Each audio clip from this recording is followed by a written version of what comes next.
Oh my goodness, that's the same count.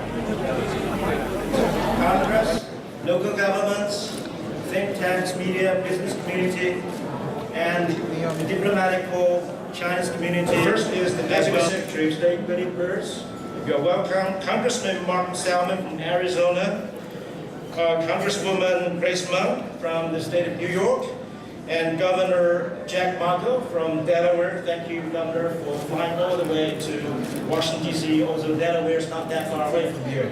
And also, Ambassador Carla Hills, Chair of the National Committee on China Relations, our old friend. And now, please welcome Ambassador Cui to speak to us. Before I officially start my speech, first of all, let's once again express our heartfelt sympathy for the victims of the bombing in Boston 2 days ago. 2 Americans, one 23-year-old Chinese boy, lost their lives. Another Chinese student, alongside with so many Americans, were injured.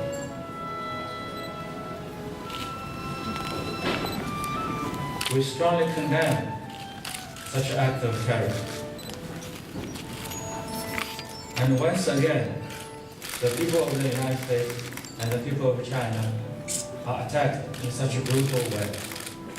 And once again, the people of China and the people of the United States are standing side by side to confront and defeat such criminal acts. This tragedy will only make us more determined to build stronger ties between us and make a better and safer world for all. And with this in mind, let me thank you so much for coming. It's really great to see so many friends, both old and new, in this room.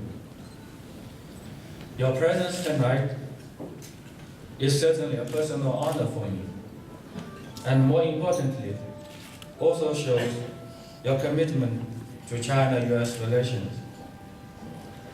Let me thank you all, most sincerely, for your support and for what you have done for our relationship over the years.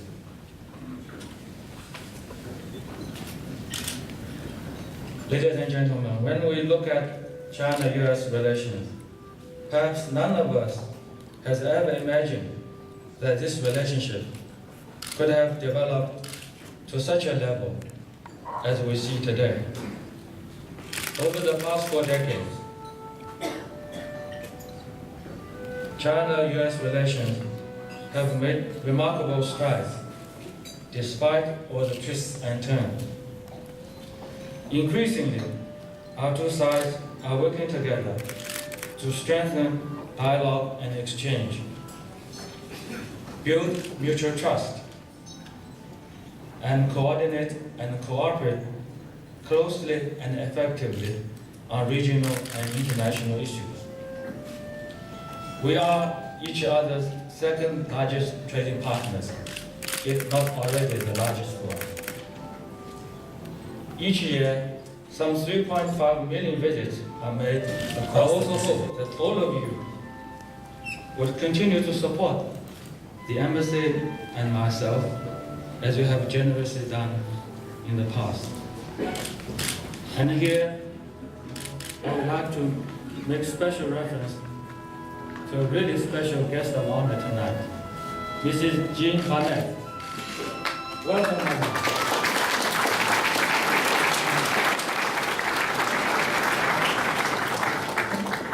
Professor Dr. Barnett was one pioneer in our relationship, and he was my professor at SAIS, the John Hopkins.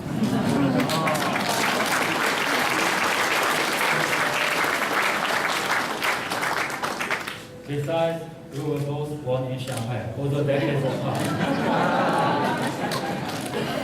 Thank you very much, madam, for coming.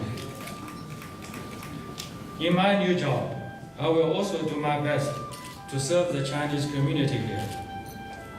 You have made great contribution to the American society and to the relations between China and the US.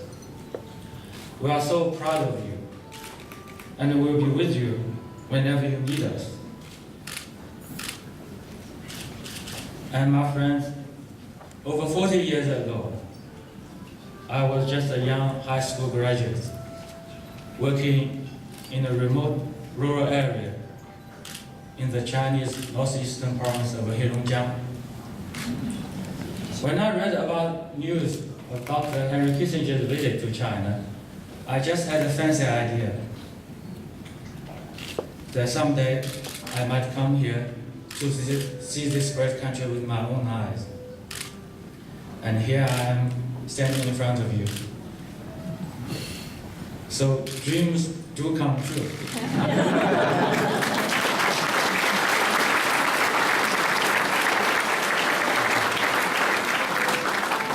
But even with my wildest imagination at the time, I never expected to be the Chinese ambassador here. So I'm deeply grateful to my country and my people for giving me the opportunity to render my humble service. I'm also deeply grateful to all the people of both our countries who have laid this solid foundation of our relationship. China and the United States, we are two great nations with great dreams. And I'm quite confident by working together, we can make all great dreams come true. We have that great capacity. We have confidence in ourselves. And with this, I ask all of you to join me in the toast to the bright prospect of China-US relations, to our friendship, and to our good health. Thank you all very much.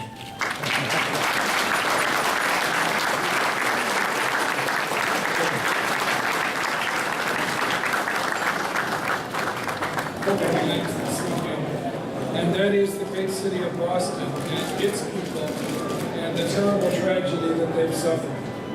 Mr. Ambassador, on behalf of Secretary Kerry and the entire United States government, please accept our deepest condolences for the loss of a Chinese citizen in that horrific attack.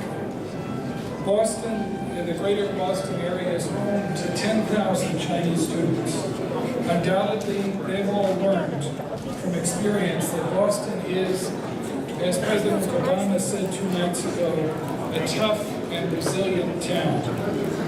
Our hope this evening is for the speedy recovery of all those injured and that those responsible are found and brought to justice for this senseless act of violence. Ambassador Sway knows a thing or two about American resilience. After all, he's a longtime friend of the United States and of the American people, whose relationship with this city and this country goes back more than 2 decades. Mr. Ambassador, I think you'll find that Washington has changed a little bit since your student days at Johns Hopkins in the late 1980s. I'm sure you will enjoy rediscovering it with your family. Your arrival comes at a truly critical time.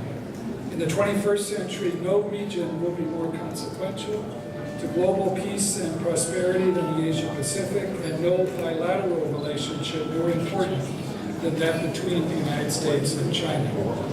It is a simple fact that there is not a single international challenge, from climate change to nuclear proliferation, from poverty to terrorism, that can be addressed effectively without active and sustained partnership between China and the United States.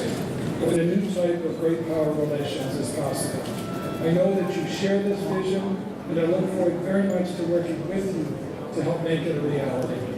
Ambassador Sway, you are the right man, at the right place, at the right time. I wish you and your family all the very best during your tenure in Washington. Thank you all very much.